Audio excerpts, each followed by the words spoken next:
I'm Gabe Lullo, and welcome to the Do Hard Things podcast. We're talking to go-to-market leaders and entrepreneurs who have conquered the challenges, the hustle, and the grind.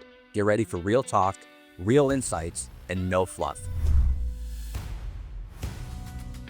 But the hardest thing in the world right now is not actually closing deals, it's actually getting somebody's attention. If you don't have that hook in that first 5 to 10 seconds, guess what? They're going to scroll to the next one.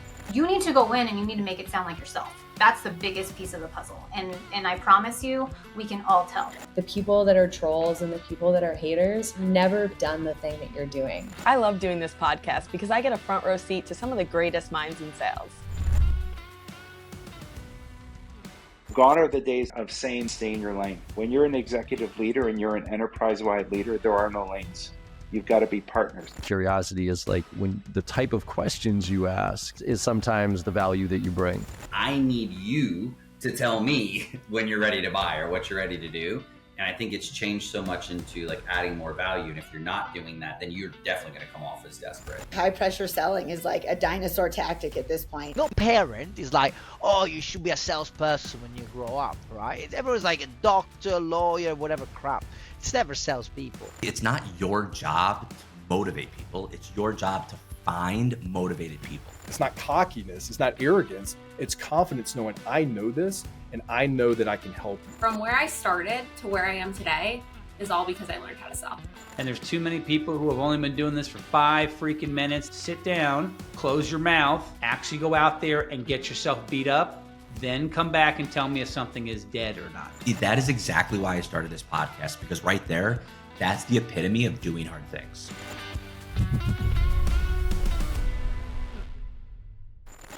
Welcome back to the Do Hard Things podcast with Lexi and Gabe. Today's guest is Evin Schwartz, founder of Beluga and co-founder of Thinkering Collective, a lifelong entrepreneur who decided the most important problem he could work on was the one sitting in every classroom in the world. Evin grew up between New York and Montreal. He met his wife getting in and out of a cab in New York City and built Beluga into a global social learning platform used by learners in over 120 countries. His belief from day one, if you can connect kids to other cultures, religions, and perspectives while they're young, you can change how they see the world. Now, he's gone a layer deeper with Thinkering Collective. He calls himself Chief Curiosity Officer, and that should tell you everything about how he operates. Evin, welcome to the show. We love your background. This is going to be an awesome show. We got a ton of questions for you, man. But before we get into it, welcome to the show. How have you been? Yeah, I appreciate you guys having me here today. And, just so excited to chat. And I think you guys nailed the theme of do hard things. It's 2026. I just got back late last night on a few hours of sleep. But, this is the theme, especially in my industry and education, is grinding right now. But can't complain. I think this is everything we signed up for and more on my side. But, when you're going through the motions, it's all right. Let's keep this train going, but also take a step back and realize, the accomplishments that are happening as well. Yeah, absolutely. Well, let's start that origin story, because I always love to hear, how you started, and you felt very strongly that, society was really falling apart, right? Where the next generation inside traditional learning environments and using, outdated resources and practices. So, what were you seeing really that made you want to, bet your career on fixing this? Yeah, and I love how both of you, 'cause I know Lexi sent me over some info before, have said bet, right? I hadn't heard that one ever. And I think we forget that of like, we're really betting our career and time on specific concepts and ideas. So I'm a startup guy through and through. I mean, my secret, I think I worked corporate for about 2 weeks in my life, claim to fame. And it's not a brag at all. It's probably the opposite of it, of like, could have had a much easier path on that side. But always, entrepreneurs see a problem, go solve it, and then continue trying to solve it. But for me, education has always been the foundation. I was never a teacher on my side. I've had an opportunity to go back and teach classes, which I'm very honored to do. I don't know why they really invite me back at this point. But in doing so, started my career, a few weeks out of university, popped open my first agency at the time, serving the college demographic. This is when Facebook, blogging, Twitter were really first coming on the scene. And just seeing that really big opportunity of how do we storytell? And how do we storytell to a generation that has done it pretty differently than the previous? So I was able to run that out of New York for a number of years, ended up popping up kind of a, boutique marketing agency as well. A few years after that, really focused on nonprofits, and fell in love with the power of education too. and realized just my clients at the time ultimately. One, trying to capture this golden market, which 18 to 35 is, the hardest market ever. You capture them and they're consumers for life at that point.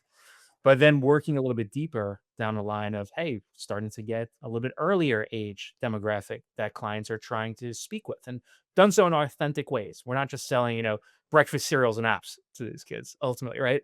On our side, it was more so how do we give students experiences that truly will set them up for real world, quote unquote. On that side, started working a little bit more, not at the university sector, but more at the K to 12 sector. And this was really my first interactions at that sector since I was in the seat myself, X amount of years ago. I'm not going to throw out the year on this one, but X amount of years ago. This is probably, I don't know, at this point, 2012 ish. So a decent amount of time ago, and realizing they're using the same junk that all of us used, 20, 30, 40, 50 years ago at this point. Like, what are we doing? Right. I didn't have these nice, pretty screens and access, and it's setting up our kids for failure.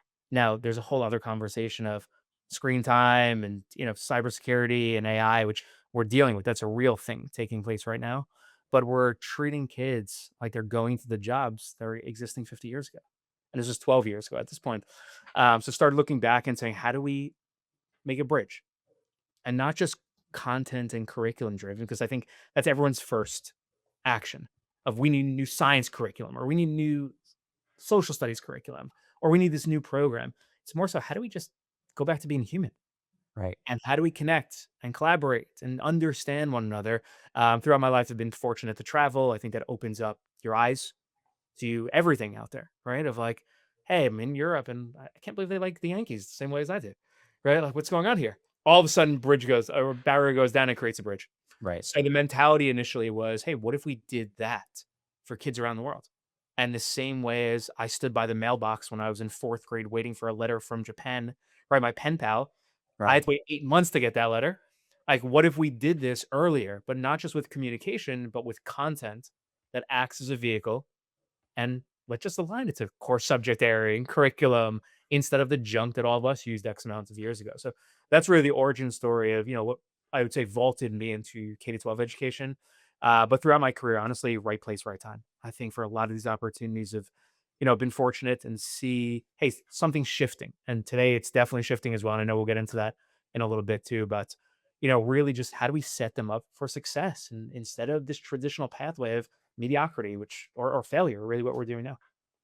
Yeah, incredible story and definitely go Yankees. But There you you've go. been able to build Beluga from scratch into a platform used in over 120 countries. How did you get traction in places you've never been with teachers you've never met and systems that you don't necessarily understand? No, man.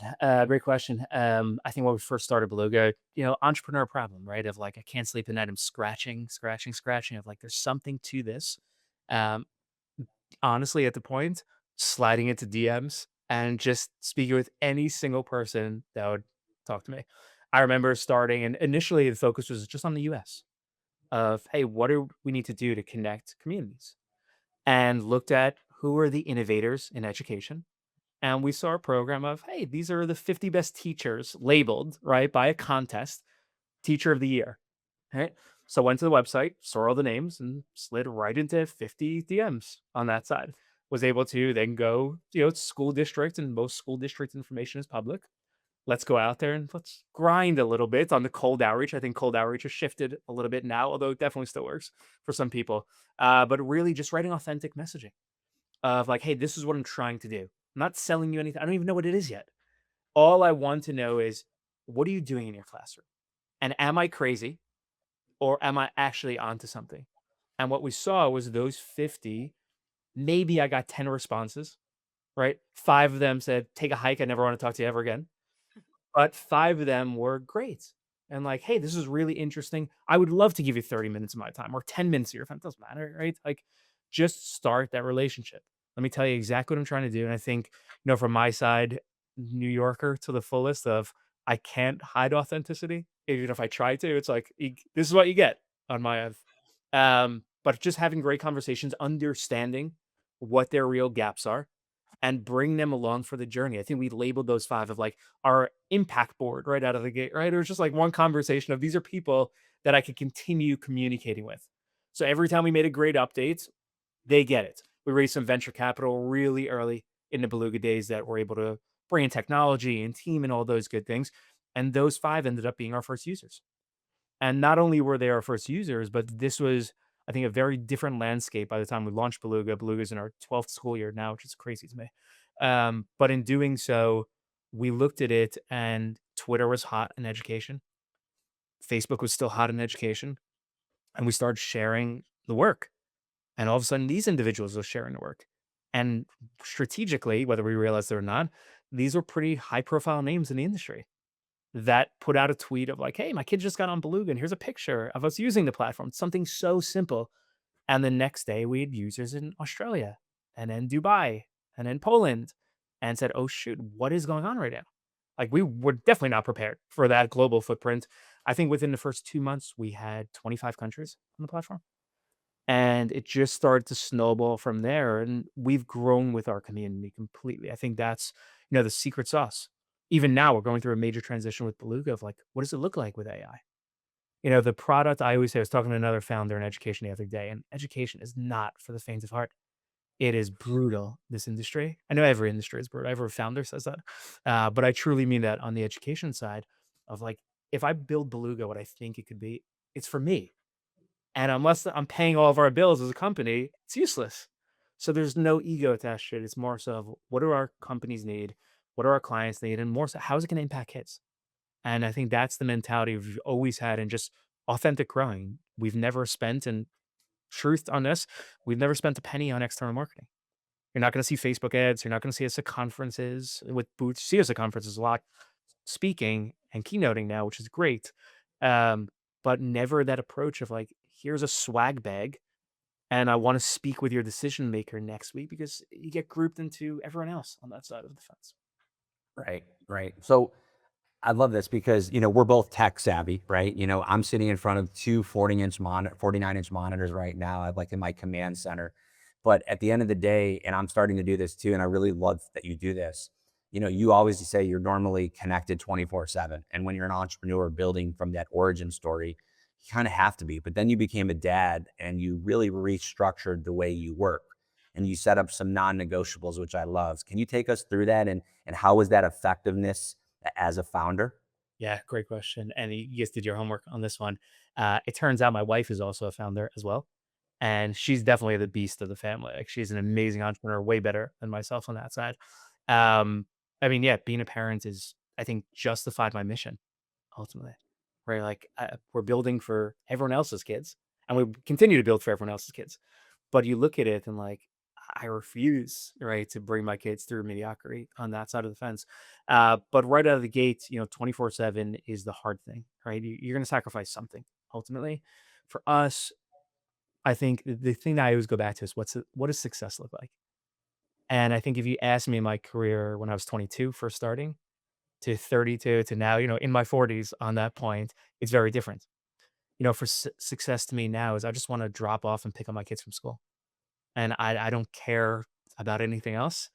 Granted, we got to keep the business open to be able to sustain that lifestyle. Right. But I think, it's setting hard things in your house like every other family does, not necessarily just business of like, this is how we operate as a team. Right. And, between 3:30 to about 8:30, I'm pretty much dad mode on that side. And I know I'm very fortunate to be able to say that as well. But it also comes with 5 a.m. wake up, where you're putting in 2 hours before the day. And then at 8:30 bedtime, you're tired, you want to relax. Let's get back to computer mode. So carving out the time and schedule, I think is vital. 24/7, Gabe, you just said it. It's weekends, right, on that side. But it's something you love to do. So I think that negotiable of, hey, yeah, we are having kids. We want to grow our family. What does it look like from a scheduling perspective? It's how many hours can you actually work in the day? And at this point in my life, I think it's more so work-life balance, right? Like I've been in education for 20 years. Most entrepreneurs at this point have had countless losses, including myself, ultimately. I think early in your career, trying to prevent it and do work, just working to work in a sense. as opposed to now working smarter, not harder. I know it's the corny saying, but doing so from a family mode of like, these are my non-negotiables if I am going to continue this lifestyle. Otherwise, you go to the other side of the fence and you go 9 to 5 and, maybe a little bit safer route, but you have those mornings and nights. But to me, it's, let's not wait for retirement. And I think that that's one of the big things too of success. It's different to everyone, but to me, those were non-negotiables. I love that, and I think it's definitely important, and I'm sure your family sees the value in it. But let's talk more about the case for reimagining education. You've said we're failing the next generation, and not because we don't care, but because we're using the wrong ruler, grades, tests, standardized outcomes. What do you think the right ruler is? The ruler is human, right? And that's it on our side. Lexi, we just got back. Our team was in Denver yesterday. Um, so if I'm tired on my side, a little jet lagged right now, but also we brought two school districts together. And the main goal, and I think you're starting to see this not only in school districts, but with policymakers, with communities that might not even have students active in K to 12 education, is we somewhere lost that touch, of like what makes us human and looking at that traditional system where, I'll speak for myself. I'm not going to speak for both of you, but like it was always a pathway of pass the test, do this, go to college, get a job. Right. And I like my family was insanely supportive throughout my career. Like I would not be here today without them. I say that confidently on that side. But you're looking at a system that measures really today memorization more than critical thinking. And if we think about where this future of ours is going with AI, the teacher doesn't need to be the sage on the stage anymore, right? We're studying and trying to memorize things that aren't going to exist. And it's not like, AI is taking over the jobs, but you have to be human. The technology is going to be there. There's more content that we could ever even fathom or consume as humans. So instead of measuring the testing and the grade, which also opens up a whole ball of wax of stress and anxiety and depression for our kids because they're not living up to that standard, right? They're not the A+ student. We were in a school last year. I spoke with a very affluent community on the East Coast. We were in a school district. I sat down with one middle school student. I always try to speak with kids. It's like the most energizing part of my day when we're on site. And I asked them, what do you do after school? Ping pong tutor, flute tutor, math tutor. I didn't even know a ping pong tutor exists. Wow. On that side. But I go, when do you ever have time to be a kid? They don't. Right. Right? A+ is the only possible option. A- is failure. So you're throwing all this stress, one, on a brain that is not fully developed yet, but then putting this other pressure on where growing up, I didn't have social media as a kid, thank God, on that side, but there's no escape. So they're at school and, hey, you just got the B, or you didn't make the team, or like this kid did better on homework than you. And we're not saying eliminate all that stuff because there is accountability and you still have to be able to read and write. But then you get home and there's no escape. You go on social media and your world's still there. Right. Where you left the school building and everyone could go escape. You go to the park, you play with friends, you go home, it's great. So on our side, how do we get back to human? How do we focus on empathy, critical thinking, curiosity? It's not only on our side that we're preaching this. I think people are really starting to catch on, but it's how do we set kids up for success? Gabe, Lexi, I don't know about you, but no one has ever asked me for my diploma or GPA. Right. Right. Hey, here's this contract, but first tell me what you got in chemistry. Yes. But like if I could relate to them and have conversation and communicate, it opens up a world of opportunities. So I think going back to those core human skills is really where we need to mark. And the hardest thing for education, we are in every conversation with this, is how do you grade a painting or a poem or a community project? You don't. And that's why traditional education hasn't been able to quantify this yet and wrap their head around it. Is like a test is very easy. You either understand it or you don't. You studied for it, you memorized it, and some are going to do great and some are not going to do great. But all that critical thinking, curiosity, and the colorful stuff, right, is very hard to measure. So I think, the ruler for me, and I know there's a lot of people that might disagree with it, and that's fine. These are good conversations to have, has always been forget that other stuff, right? Like show me the journey, not the destination. Love it.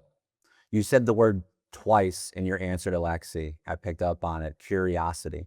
Yeah. You just said it twice. So let's double down on that word because it's a word that you've always come back to over and over again, and we do too. We run an organization where we do sales, and sales is all about asking questions and being curious. So it's the number one thing I look for in a resume. I don't look for the GPA in chemistry. I look for how curious is this person. So most schools, the education systems say they value curiosity, but really the system is really punishing it in practice. So what does a classroom that actually cultivates curiosity look like? And also, why is it so rare? So curiosity-based learning is, to me, the ultimate, right, Yeah. on that side. It's rare because most educators, most schools are handcuffed by mandates. That's local mandate, that's state mandate, that's national mandate, right? Everyone's different across the board. A curiosity-based classroom completely flips the model on its head, and a workplace too. Like, we try to implement that culture at every company, I run, to be able to say, like, let's think about this for a second, where it's not coming from one person. So if you look at a curiosity-based classroom, the teachers is just the guide of inspiration. That's really all it is I am here as an adult, hopefully a competent adult, to be able to sit in front of 22, or these days maybe 32 kids, and say, what are you interested in? Right? Content is easy, especially in 2026. But it sends all those kids off on their merry way to go say, hey, Lexi, you're interested in the Yankees. Gabe, you're interested in pizza, right? Let's relate that back to math class now. And it's hard. It takes time, it takes energy. But if you have me talking about my interests, you could teach me anything under the sun. I've seen it firsthand. Of the kids that can't read, there's a stat actually that says kids that are great readers, like excel in the top X%, really know comprehension just as well as the ones that are pretty much like 20 points below, but are reading stuff that they're interested in, right? Right. They're going to devote themselves in, and you see it taking place after the bell. And I think that's what education is trying to capture. Of kids are going on YouTube, they're going on Twitch, they're going on TikTok, and it's not all just black hole doom scrolling stuff like society thinks. Yeah, where they're going is they're learning stuff. They're acquiring information. And it's not just, hey, I want to be the next YouTuber. Well, there are kids killing it, making way more than all of us probably, doing that from, their bedroom after they just aced their 8th grade test. But they're learning things and they're interested in it. And if you start breaking that down, and this is the great debate, is how do you do that in a safe, secure way for a 12-year-old, right? This is the big debate of our time right now, is how do you empower them with that? And also goes back to opportunity cost. Gabe, I think, why it's so hard for schools is that opportunity cost of how much time do we have? It's never about the resources, right? Right. It's like the money doesn't have to go into it. If you have internet connection, right? Go learn, right? YouTube's free out there. Um, it's hard to quantify and qualify that time of what are we mandated to do, because at the end of the day, schools are funded by butts and seats, right? So how do we move them through the system? But also, how do we integrate some sort of point? Yesterday, a presentation we were giving, 16% of kids said their passions are included in their daily curriculum. 84% said no. So Wow. you see the kid that's like this, scrolling or sleeping, or just saying like, what am I doing here right now? Right. That's where we're getting to. It's hard for that. But the schools that are embracing this are opening it up a little bit more. They're giving their teachers a little bit more support, because teachers are so burnt out and overwhelmed these days, and with the best appreciation for educators. But giving them just grace to say like, hey, go do this. We could link it back to those skill sets and we'll help you do it, but empower your kids, project-based learning to the fullest, of go experience this. We could align every single standard to this possible. So I think that's, the secret sauce and double-edged sword of like the hardest thing to do possible in the industry today. Yeah, definitely see the value there. And you've also said that when kids connect with other cultures, religion, and races early on, their view of the world really shifts and it's a lot more likely to be shifted while they're young. Have you actually seen that happen when a kid in one country has that real conversation with a kid in another country and what it does for them? Yeah, we have actually. So one of the first conversations of Beluga, I mean, this is again 12, even probably even before the platform, like 13 years ago. There was a classroom in Missouri that we worked really closely with. One of those 5 teachers that said, "Yeah, Evan, I'll give you a chance on this one." And he told me our classroom always Skypes, so we're dating ourselves there too. Remember Skype about? Uh, but we Skype with a classroom in Japan. And we do so, and it's like this great experience. I'm like, all right, throw me into it. I'll be a guest on it. Like, I don't need to say anything. I could be the fly on the wall. So 9 p.m., in St. Louis, Missouri. Permission slips, pizza, family pickups, right? This was a pain in the butt to organize, to say the least. First thing in the morning in South Korea.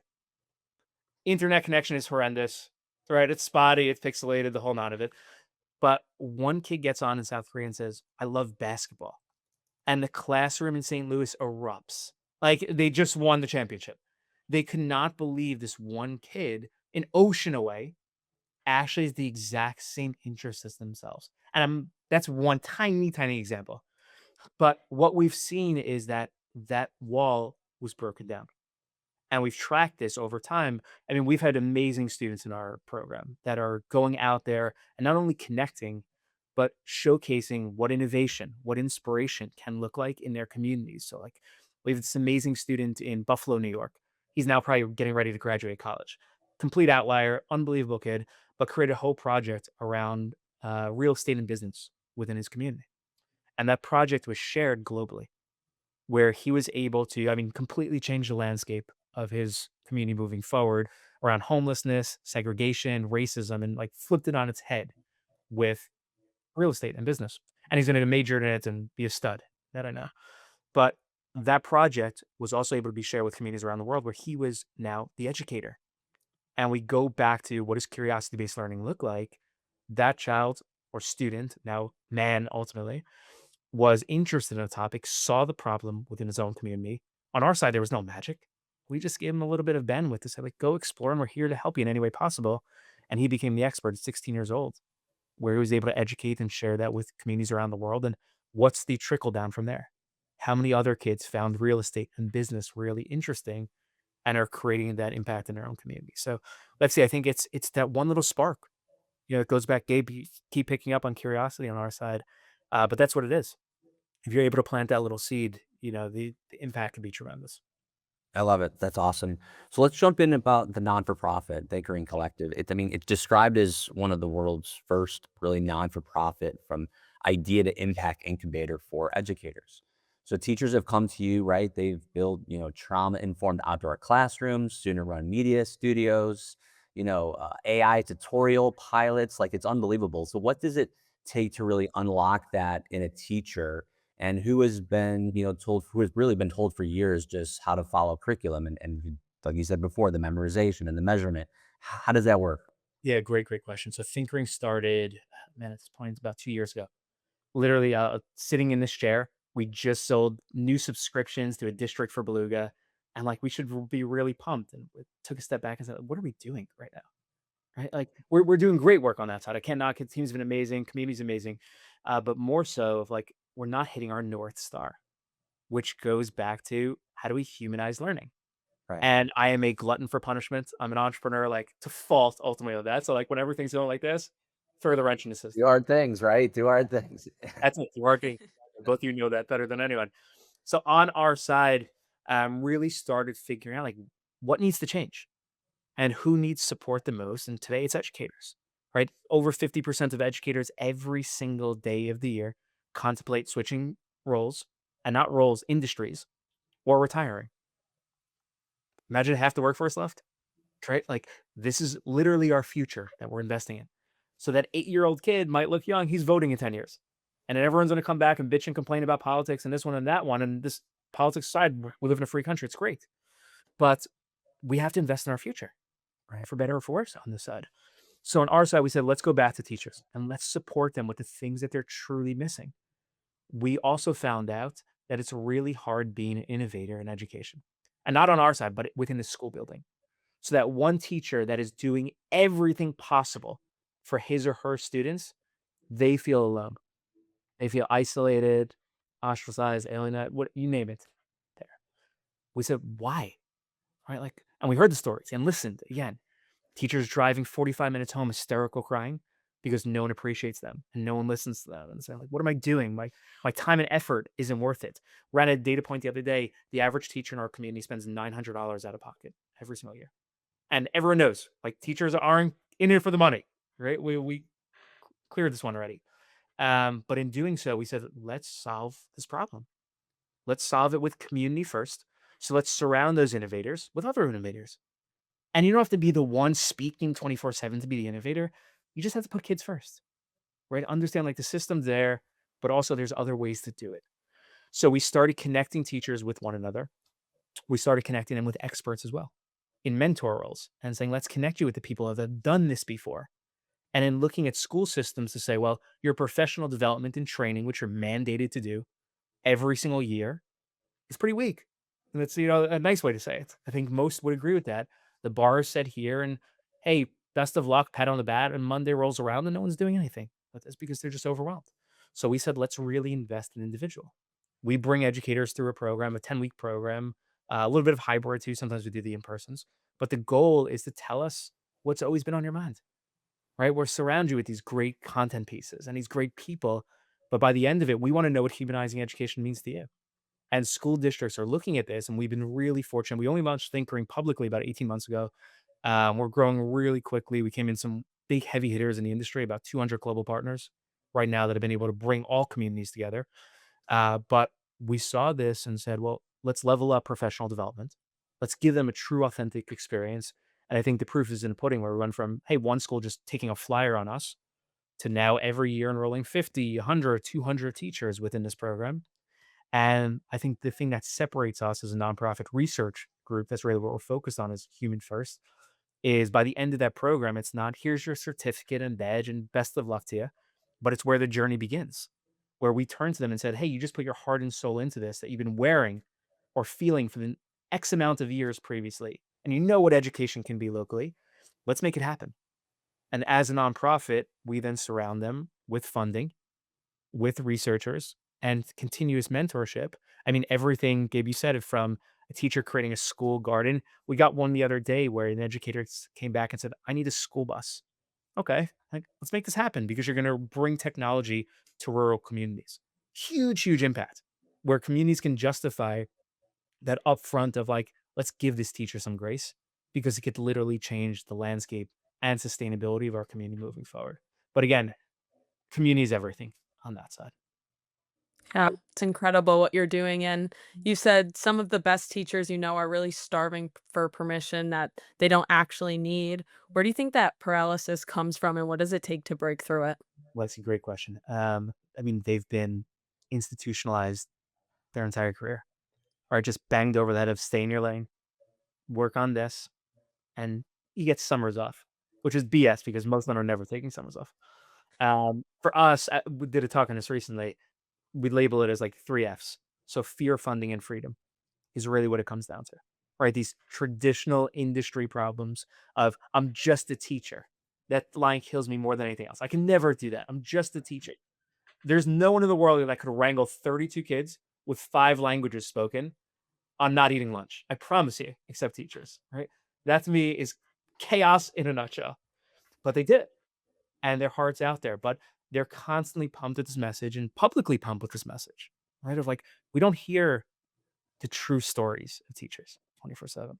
And like, maybe you get a piece every once a month on your local news. 60 Minutes might pop something up.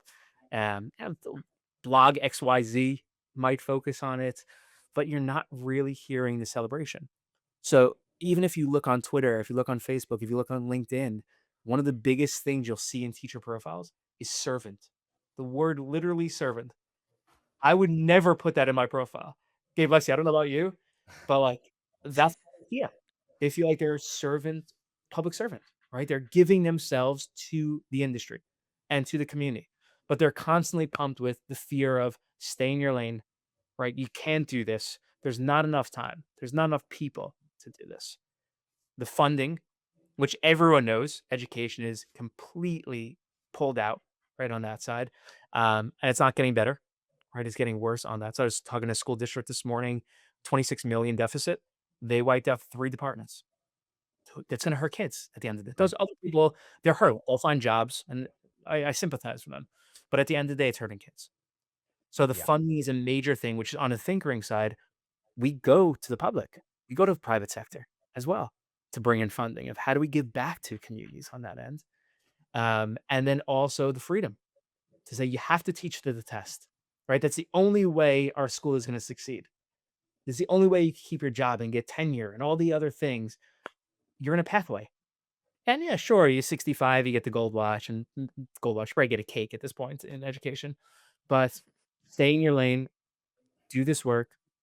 The schools that are innovating have completely broken that cycle of Right. we want to get outside the box.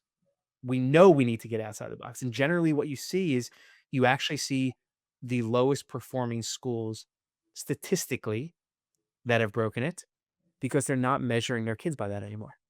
They're measuring their kids by, hey, how do we just, again, make them human? What are they doing to give back to the community? Right? It's invigorated educators, their retention rates, the happiness, right? I don't know how you judge happiness 24/7, but they're showing up. Their retention and attrition, I mean, is minimal compared to the state. On a national level, teacher burnout is leading to about 9% attrition every single year within communities. That's massive because there's no great pipeline of teachers coming after them. Right. Globally, I looked at the stat yesterday too. We need 32 million teachers worldwide by the year 2030 to satisfy K to 12, so primary, secondary education for every child on the planet. This is literally impossible. Like there's no chance this will happen. So something has to change.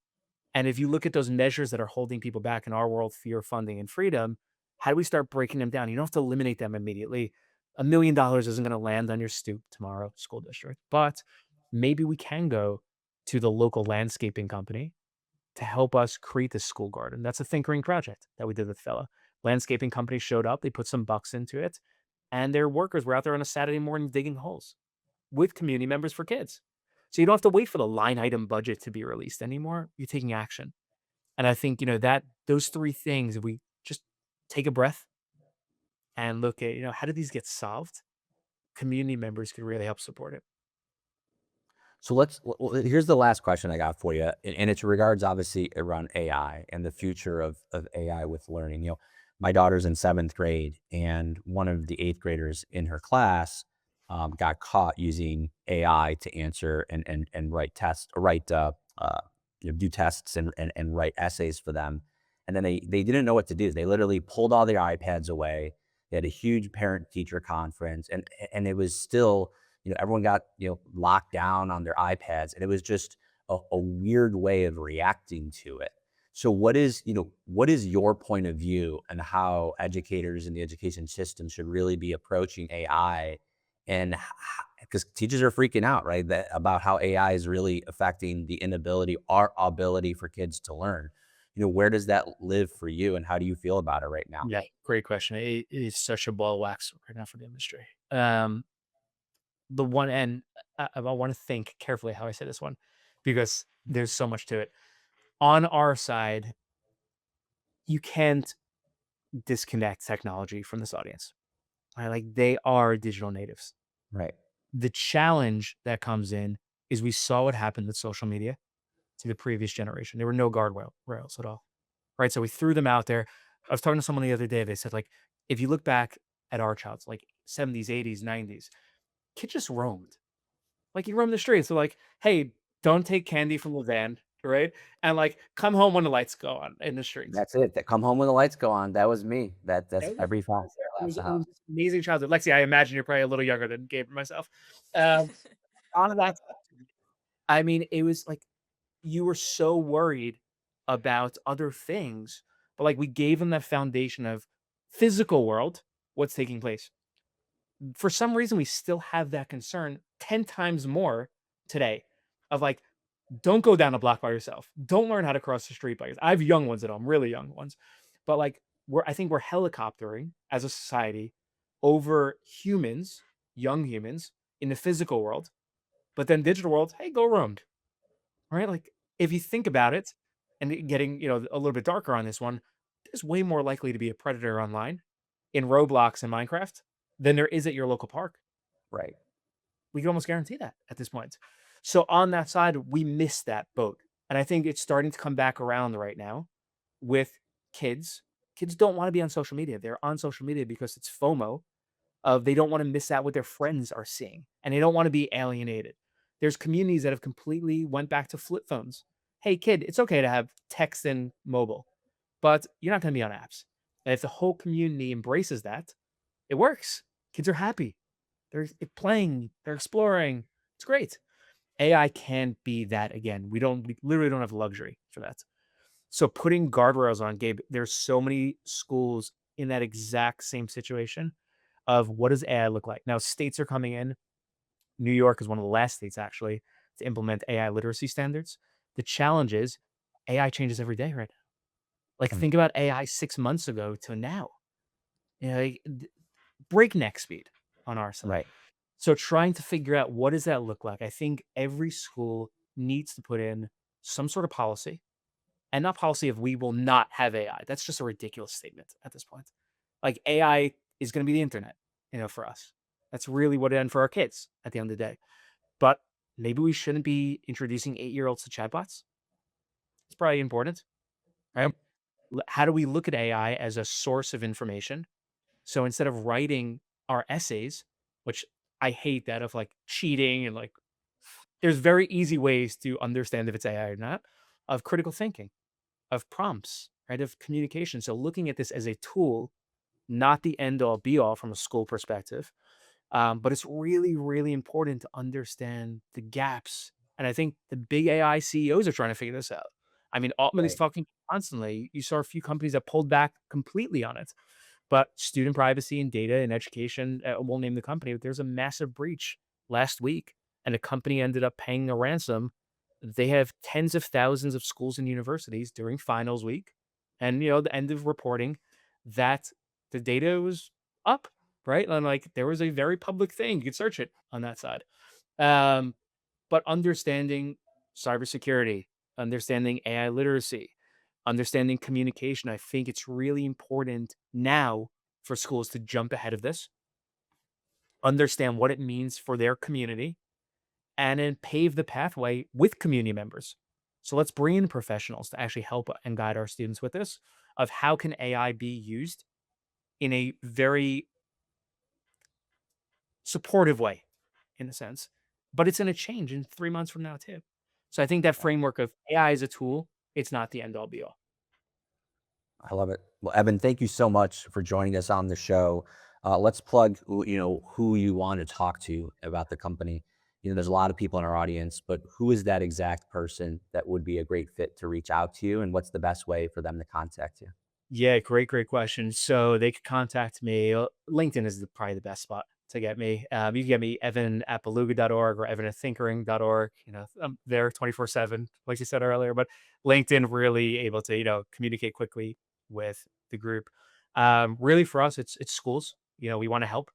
We have this amazing community behind us. So it's partners that are serving schools and partners everything from universities and institutions that are studying this to agriculture groups, AI groups, literacy that is saying, hey, we want to put human first. And then also community members that are showing up, right? And saying, you know what, this isn't right for our kids. And we're going to show up in multiple ways, but support this mission. And I think, on the Thinkering side, we are community driven to the fullest. It's not an Evin thing, right? It's not a Garrett thing, a Jim thing, our other partners on the organization.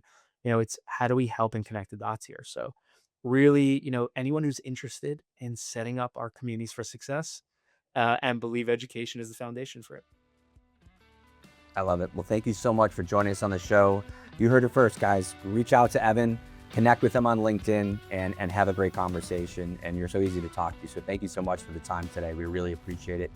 And for those listening, keep doing the hard things. And Lexi and I will see you on the next one. Thanks, Evin. Thanks, guys. Appreciate it.